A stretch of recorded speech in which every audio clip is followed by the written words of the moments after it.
था, तो कितना बड़े एक क्षति के रूप में आप देखते हैं?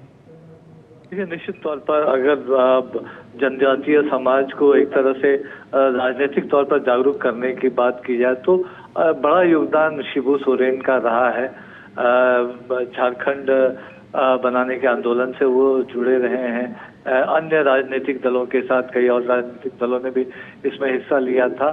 तो कह सकते हैं कि भारतीय राजनीति में उनका एक बड़ा कद, और हमने देखा किस तरह से प्रधानमंत्री नरेंद्र मोदी ने उनको गंगाराम अस्पताल, जहां उनका निधन हुआ, वहां जाकर उनको श्रद्धांजलि दी। इससे पहले उन्होंने पीएम मोदी ने ट्वीट भी किया था कि आदरणीय दिशोम गुरुजी हम सभी को छोड़कर चले हो गए हैं, आज मैं शून्य हो गया हूं। तो हम तस्वीरों में देख सकते हैं किस तरह से उन्होंने ढाढ़स बनाया। हेमंत सोरेन जो झारखंड के मुख्यमंत्री हैं, शिबू सोरेन के पुत्र हैं, जो इस वक्त उनके पार्थिव शरीर के साथ हैं, और एक लंबा राजनीतिक यात्रा शिबू सोरेन की रही है। 81 साल के उन्होंने झारखंड मुक्ति मोर्चा की स्थापना की थी, चाहे झारखंड के मुख्यमंत्री के तौर पर हो या फिर लोकसभा के सदस्य के तौर पर हो या फिर केंद्रीय मंत्री के तौर पर। तो एक भूमिका अलग अलग समय में अलग अलग मोर्चों पर उनकी रही है, लेकिन एक बड़ा योगदान कह सकते हैं, खासतौर से उस समुदाय से, जिस समुदाय से वो आते हैं, उन्होंने एक बड़ी भूमिका उनके अपलिफ्टमेंट में जरूर निभाई है। और पीएम मोदी ने उनका जो योगदान था भारतीय राजनीतिक में आदिवासी समुदाय के उत्थान के लिए, झारखंड निर्माण या झारखंड को आगे बढ़ाने में, तो उस कद को एक तरह से पूरे देश की तरफ से श्रद्धांजलि दी है। जी बिल्कुल। और हमारे साथ हमारे संवाददाता नितेंद्र सिंह भी इस खबर पर जुड़ गए हैं। नितेंद्र, कैसे आप देखते हैं, क्योंकि शिबू सोरेन की अगर व्यक्तित्व की बात की जाए तो जिस तरह से उन्होंने जनजातीय समाज के उत्थान और खासतौर से उनके सशक्तिकरण के दिशा में अपनी तरफ से हमेशा वो आगे रहे, तो इस पूरे अब कैसे देखते हैं इस पूरे घटनाक्रम को? देखिए, जो सबसे बड़ी बात है कि वो शराब के खिलाफ थे जी, खासतौर पे आदिवासी समाज में। तो जब भी कोई मिलने जाता था उनसे तो वो जरूर पूछते थे, क्या नशा करते हो, शराब पीते हो? ये पहला सवाल उनका होता था। नशाबंदी के खिलाफ, शराब पीने के खिलाफ काफी जोरदार वो आंदोलन भी चलाते थे और लोगों को इस पे आगाह भी करते थे, समझाते भी थे।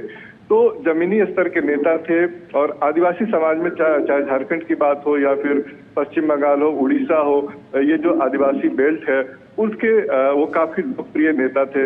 जैसा कि सुधाकर बता भी रहे थे कि झारखंड की स्थापना को लेकर के जो आंदोलन उन्होंने कहा अलग राज्य के लिए, उसके लिए उनको याद किया जाएगा। साथ ही साथ जमीनी स्तर के नेता थे। आदिवासी समुदाय में शिक्षा हो या जो सुधार की बात हो, स्वास्थ्य के क्षेत्र की बात हो, तमाम मुद्दों को लेकर के वो हमेशा लोगों को जागरूक भी करते रहे। मुख्यमंत्री के तौर पे उन्होंने काम किया, 6 बार सांसद रहे, और झारखंड मुक्ति मोर्चा की स्थापना के साथ साथ जो पार्टी के रूप में उन्होंने काम किया वो काफी अतुलनीय है। तो एक बहुत बड़ी क्षति है आदिवासी समुदाय के लिए, झारखंड के लिए।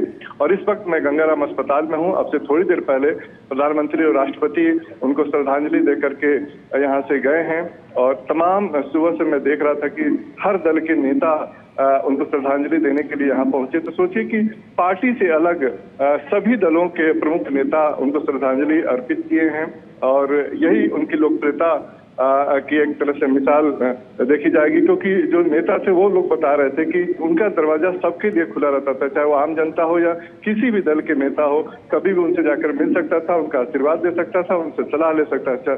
जिस भी दल की सरकार रही है झारखंड में, जो भी मुख्यमंत्री रहा है, वो जरूर उनसे मिलने जाता था, उनका मार्गदर्शन लेता था, और तभी वो जो वहाँ पे शासन व्यवस्था में वो आगे बढ़ते थे। तो ये उनकी लोकप्रियता थी।